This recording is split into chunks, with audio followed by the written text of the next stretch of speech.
8 parenthesis 4 plus 40 divided 2. How do you solve this? So many do this. They add 4 plus 40 is 44.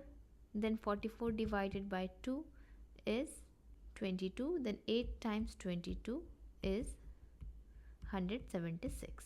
But this is not how we have to solve it, because this is an order of operation question and we have to first solve parenthesis, and within parenthesis also you have to follow the rule of order of operation, and this is called PEMDAS. We first solve parenthesis, then comes exponents, multiplication, division, addition, subtraction. So you see, division is before addition, so we cannot add 4 plus 40 first.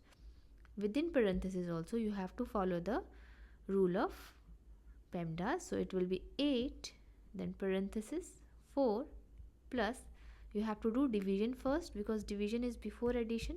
40 divided by 2 is 20.